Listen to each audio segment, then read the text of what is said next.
जय श्री कृष्णा दोस्तों, राधे राधे। छठ माता की जय हो। आज हम सभी छठ पूजा की कथा को सुनेंगे। सर्वप्रथम हम सूर्य देव भगवान की कथा को आरंभ करते हैं। प्राचीन समय की बात है। एक नगर में एक ब्राह्मण रहा करता था। वह सूर्य भगवान का भक्त था। नहाता धोता और कहानी कहा करता था, पर कमाता कुछ भी नहीं था।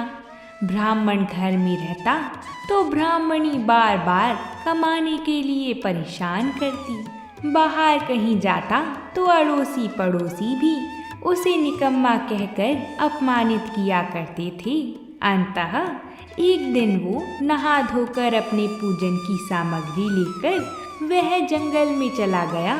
वहाँ एक सूखे पीपल के पेड़ के नीचे बैठकर वह पूजा पाठ करने लगा और सूर्य भगवान की कथा करी। वहाँ पीपल के पास एक सूखा सा तालाब भी था।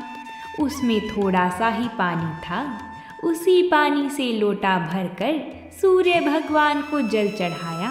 पूजा का जल बहकर पीपल के पेड़ और सूखे तालाब में भी गया। जल के जाते ही सूखा पीपल हरा भरा हो गया तथा सूखा तालाब साफ पानी से भर गया। उस जल में सूर्य भगवान दिखाई देने लगे और कहने लगे कि हे ब्राह्मण, मांग, तू क्या मांगता है। जब ब्राह्मण ने यह सुना तो वह घबरा गया और सोचने लगा कि लगता है पीपल में कोई भूत रहता है। रोज जब वह पूजा करता तभी आवाज आती। सुन सुनकर वह चिंता के कारण दुबला होने लगा था। तब ब्राह्मणी कभी कभी ब्राह्मण से मिलने जंगल आती थी। उसने ब्राह्मण से पूछा, आप दिन प्रतिदिन दुबले क्यों हुए जा रहे हो। तब ब्राह्मण ने सारा हाल बताया। तब ब्राह्मणी ने कहा कि आपके पूजा के बाद ही आवाज आती है ना। मुझे तो लगता है सूर्य भगवान स्वयं आते हैं। इस बार जब आवाज आई तो तुम सब कुछ मांग लेना। ब्राह्मण ने बोला, कैसे मांगू। ज्यादा कुछ कहना होगा तो मैं भूल जाऊंगा। कोई ऐसी तरकीब बताओ जिससे कम शब्दों में ज्यादा सा मिल जाए। ब्राह्मणी ने कहा, तुम इस प्रकार कहना, 9 खंडे महल के अंदर सोने के पालने में पड़पोते को दास दासियों द्वारा खिलाते अपनी आँखों से देखूं। इस प्रकार लंबी उम्र, महल, बेटे, पोते, पड़पोते और धन सब मिल जाएगा। क्योंकि जब धन होगा तभी तो सोने का पालना, दास दासियां होंगी और आंखें घुटने ठीक होंगे, तभी तो पड़पोते को सोने के पालने में झूला झुला सकेंगे और देख सकेंगे। दूसरे दिन पूजा के बाद आवाज आई तो ब्राह्मण ने वैसा ही कहा जैसा ब्राह्मणी ने समझाया था। सूर्य भगवान ने कहा, दिखने में तो तू भोला लगता है, पर एक ही बार में सब मांग लिया। सूर्य भगवान ने कहा, जा, तेरी इच्छा पूरी होगी। ब्राह्मण जंगल से घर आया तो उसने देखा कि उसकी टूटी हुई झोपड़ी की जगह एक 9 खंडा महल खड़ा है। दास दासियां आ जा रही थी। ब्राह्मण ने उनसे कहा, यहाँ मेरी झोपड़ी और बूढ़ी ब्राह्मणी थी, वह कहाँ गई। उस समय महल की खिड़की से एक सुंदर औरत गहनों और सुंदर कपड़ों से सजी हुई बाहर आई और ब्राह्मण से बोली, आ जाओ, ये अपना ही घर है। सूर्य भगवान ने तुम्हारी मनोकामना पूर्ण कर दी है। ब्राह्मण ने कहा, हम इतने धन का क्या करेंगे। ब्राह्मणी ने कहा, धन से क्या नहीं होता, दान पुण्य यज्ञ होम करेंगे। फिर ब्राह्मण ने वैसा ही किया। अब राजा की जगह ब्राह्मण का सभी गुणगान करने लगे। राजा ने ये सब सुनकर ब्राह्मण को बुलवाया और पूछा कि कल तक तो आपको खाना भी नहीं मिलता था, आज ये धन कहाँ से आ गया। बताओ, तुमने कहाँ से चोरी करी या डाका डाला है। ब्राह्मण ने कहा कि ये सब तो सूर्य भगवान की कृपा है महाराज, और अपनी सारी कहानी बता दी। राजा ने कहा, मेरे पुत्र नहीं हैं तो मुझे क्या करना चाहिए? ब्राह्मण ने राजा को सूर्य भगवान की पूजा की विधि बताई। राजा ने वैसे ही किया तो उसके पुत्र हो गया। तब नगर के सभी लोग सूर्य भगवान की जय बोलने लगे। हे सूर्य नारायण भगवान, जैसे ब्राह्मण और राजा की मनोकामना पूर्ण करी वैसे ही सबकी करना। कहानी कहने वाले को, कहानी सुनने वालों को सबकी मनोकामना पूरी करना। बोलिए सूर्य नारायण भगवान की जय। अब हम छठी मैया की कथा को प्रारंभ करते हैं। बोलिए छठी मैया की जय हो। बहुत समय पहले की बात है। एक परिवार में माँ बेटा और उसकी बहू रहा करती थी। बुढ़िया माई छठ मैया की परम भक्त थी और वह हर साल छठ माता का व्रत किया करती थी। परंतु बहू नए विचारों वाली थी। वो पूजा पाठ में विश्वास नहीं करती थी। एक बार जब बुढ़िया माई छठ माता की पूजा की तैयारी कर रही थी तो बुढ़िया माई का बेटा आम की लकड़ी तोड़कर ला रहा था और पूजन की सामग्री भी बाजार से खरीद कर ला रहा था। तभी बुढ़िया माँ की बहू बुढ़िया माई पर हंस रही थी और कहने लगी कि अम्मा, दुनिया कहाँ से कहाँ पहुँच गई है। लोग आसमान को छू रहे हैं और आज भी आप इतनी अंधविश्वासी हो। पढ़ी लिखी बहू की बातों का बुढ़िया माता पर कोई प्रभाव नहीं पड़ा। बुढ़िया माई तो अपनी ही धुन में मस्त थी। जब बुढ़िया माई पूजा करने को तैयार हुई तो बहू कहने लगी कि माई, ये सब बेकार है। इस उम्र में 3 दिन भूखी रहोगी तो बीमार पड़ जाओगी और अपनी सेहत को भी बिगाड़ लोगी। भूख प्यास से न जाने क्यों लोग खुद को सताते रहते हैं। नई बहू की ये बातें सुनकर उसके भोलेपन पर बुढ़िया माई मुस्कुराने लगी और कहने लगी कि अरे बहू, शादी के बाद मेरे संतान नहीं हो रही थी। तब छठी मैया ने मेरी पुकार सुन ली। तुझे पता है बहू, ये तेरा पति भी छठी मैया का ही प्रसाद है। यह अंधविश्वास नहीं है बहू, माता का कण कण में निवास है। मेरी बात को मानो और तुम भी मेरे साथ छठ मैया के व्रत को कर लो तो छठी मैया तेरी भी गोद भर देंगी। पर बहू नए युग की नई सोच वाली थी, किसी की बातें कहाँ सुनने वाली थी। वो मुंह टेढ़ा करके सासू माँ से बोली कि मुझको कौन सा दुख है और मैं इस पूजा पाठ को नहीं करने वाली। सुंदर पति मिला है, जीवन में सब सुख मिला है। आलीशान घर है, दिन रात मस्त रहती हूँ। पूरे गांव में मुझ जैसा धनवान कहाँ। कर्म प्रधान है सासू माँ, जो कर्म करता है वही प्रधान है इस दुनिया में। बाकी सब बेकार की बातें हैं। सासू माँ के लाख समझाने पर भी बहू पर कोई असर नहीं हुआ। वह नास्तिक थी, बार बार छठ मैया की बुराई किए जा रही थी। तब उसका पति वहाँ आया और उसने भी उसको समझाने की कोशिश की और उसने कहा कि देखो प्रिय, देवी देवताओं के आगे अहंकार करना ठीक बात नहीं है। तुम भी व्रत और पूजा करने में माता का सहयोग करो। लेकिन वह तो अपने पति की भी बात को मानने को भी तैयार नहीं थी। सीधे सीधे बोल दी कि मुझे नहीं पड़ना इस अंधविश्वास के चक्कर में।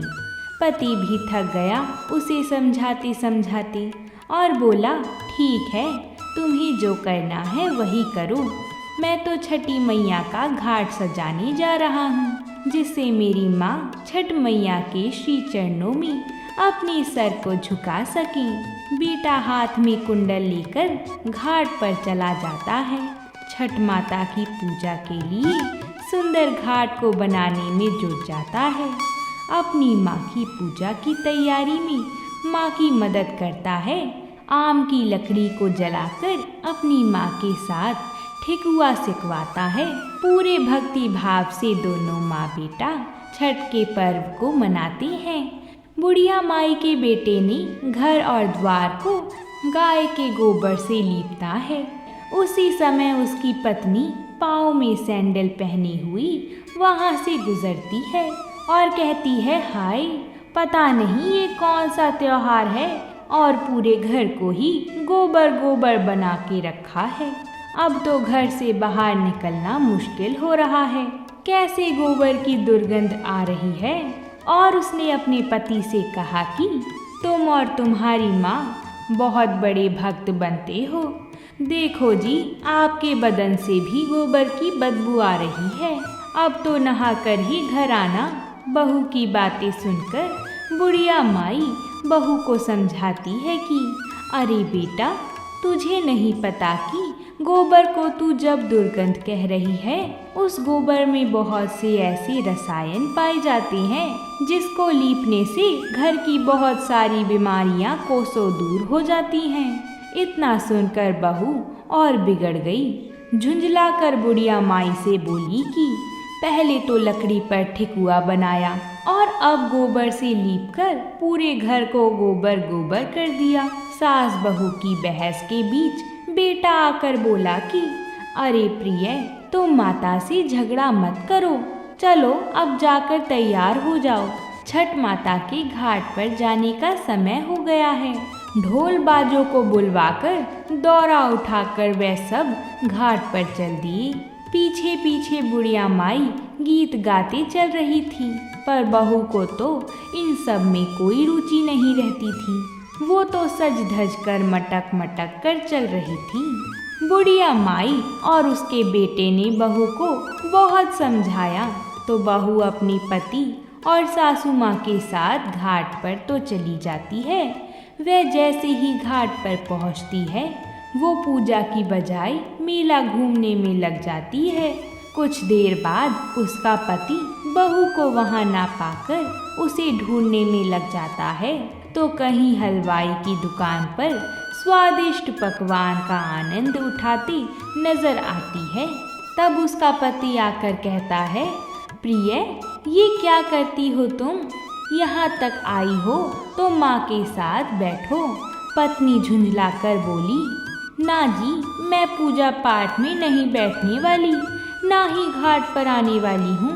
मैं तो मेला घूमूंगी, जम के खाऊंगी और पीऊंगी। तुम अपना पूजा पाठ करो, मेरा पूजा पाठ से कोई लेना देना नहीं है। इनकी आपस की बहस सभी लोग देख रहे थे। शर्मिंदा होकर वह पति वहाँ से चला गया और छठ घाट की ओर जाने लगा। ईख खड़ा करने को वही बेटा घाट की ओर जाता है और जैसे ही वह नहाने को वहाँ डुबकी लगाता है तो वह डूब जाता है। डूबते डूबते वह जोर जोर से चीखने लगता है कि बचाओ बचाओ, लेकिन किसी को भी ये आवाज़ कहाँ से आ रही है पता नहीं चलता। कोई तो जाओ, ढूंढ के लाओ, सब यही चिल्लाने लगी। जैसे ही बुढ़िया माई को पता चला कि उसका बेटा नदी में डूब गया है, वो छाती पीट कर रोने लगती है और छठी मैया से सवाल करती है, अरे माँ, मैं माँ हूँ और तू भी माँ है, और तू कैसी माँ है जिसने एक माँ से उसका बेटा छीन लिया है। जब से मेरी शादी हुई है, मैं पिछले 30 सालों से तुम्हारी पूजा करती आ रही हूँ। माँ बोल, मेरी भक्ति में कौन सी कमी आ गई थी जो तूने मेरी गोद को सूना कर दिया? मुझसे या मेरे लाल से ऐसी कौन सी भूल हो गई? बोलो तो, जो तुमने मेरे लाल को छीन लिया। अरे माँ, मैं तो छठ घाट पर तुम्हारी पूजा करने आई थी, तुमने तो मेरी दुनिया ही उजाड़ दी। हे माँ, यदि जाने अनजाने में कोई गलती हो गई हो तो उसकी सज़ा मेरे बेटे को मत दो, मेरा लाल लौटा दो। यदि तुमने मेरा लाल नहीं लौटाया तो ये तेरी बूढ़ी भक्त यही इसी नदी में कूदकर अपने प्राण त्याग देगी। अब तुम या तो मेरे बेटे को लौटाओ या मेरे भी प्राण ले लो। उधर मेले में सबको बताया जा रहा था कि छठ घाट पर आए सभी व्यक्ति को सूचित किया जा रहा है कि घाट के गहरे भाग में ना जाएं। अभी अभी सूचना मिली है कि एक व्यक्ति गहरे पानी में डूब गया है। पानी में आगे जाने पर खतरा होने की आशंका है, इसलिए कोई भी नदी के गहरे भाग में ना जाए। यह बात सुनकर बहू दौड़ी दौड़ी जाती है। वहां जाकर जब वह देखती है कि उसकी सासू माँ दहाड़ मारकर रो रही है और उसका पति नदी में डूब गया है, तो उसे सदमा लग जाता है। वह जोर जोर से चीखने लगती है। पागलों की तरह लोगों की ईख को उठाकर फेंकने लगती है। चीख चीख कर बुढ़िया माई से पूछती है कि मैंने तो पहले ही कहा था कि माँ छठवट के पूजा में मत पड़ो, सब ढोंग है, अंधविश्वास है। तेरे ध्यान न देने के कारण आज मेरा पति मुझसे दूर चला गया है। अपनी माता को भला बुरा बोलते हुए वह छठ माता को कोसने लगती है। इस घटना को देखकर वहां खड़े सभी लोगों की सांसें रुक जाती हैं। सब लोग आपस में बात करते हैं कि बेचारी के साथ बहुत बुरा हुआ, और मन ही मन में सभी लोग छठ माता को पुकारने लगते हैं कि हे माता, इस बुढ़िया माई की पुकार सुन लो। छठ माता तो है ही दयालु, वह कभी अपने भक्तों को निराश नहीं करती, कभी भी उन्हें बेसहारा और उदास नहीं छोड़ती। इधर पुत्र वियोग में बुढ़िया माई अपनी जान देने को पानी में जाती है। वैसे ही नदी के अंदर से एक लहर उठती है और वह लहर किनारे की ओर जोर से आती है। उसी लहर में से उस बुढ़िया माई का बेटा भी बाहर निकल आता है। इस दृश्य को देखकर वहां खड़ी सभी लोगों की आंखें खुली की खुली रह जाती हैं। सबकी आंखों में खुशी के आंसू आ जाते हैं। बाद में बुढ़िया माई खुशी से जोर जोर से रोती है और बहू भी खुशी के आंसुओं को रोक नहीं पाती। ये सारा दृश्य चल ही रहा था कि बादलों से बिजली के खड़कने की आवाज़ आती है और उसी समय आकाशवाणी में छठी मैया ने कहा कि मेरी पुत्री, मैं किसी का भी अहित नहीं करती हूँ। मैंने तुम्हारी आँखों से अज्ञान का पर्दा हटाने के लिए तुम्हारे पति को पानी में डुबाया था। पुत्री, मैं सदैव अपने भक्तों की रक्षा करती हूँ। इस कलयुग में जो भी भक्त मेरी पूजा सच्चे मन से करता है, मैं उसकी सभी मनोकामनाओं को पूरा करती हूँ। इतना कहकर छठी मैया अंतर ध्यान हो गई। वहाँ खड़े सभी भक्तों ने छठ माता के नाम के जय जयकार लगाई। सास, बहू और बेटे ने खुशी खुशी सबने मिलकर छठ माता की पूजा की। हे छठी मैया, इस कहानी को जो कोई भी भक्त प्रेम और श्रद्धा पूर्वक सुने, पढ़े और हुंकार भरे, उन सभी के घर को और उनकी रक्षा करना। बोली छठी मैया की जय। अगर आप सभी को हमारी छठ पूजा की कहानियाँ अच्छी लगी हैं तो कमेंट में छठ मैया की जय ज़रूर लिखिएगा, ताकि हम सभी को छठ माता का आशीर्वाद प्राप्त हो सके। और साथ ही अगर वीडियो अच्छी लगी हो तो लाइक और चैनल को सब्सक्राइब ज़रूर करिएगा। हम आप सभी के लिए ऐसी ही व्रतों से जुड़ी कथाएं लाते रहते हैं। तो प्रेम से बोलिए छठ माता की जय।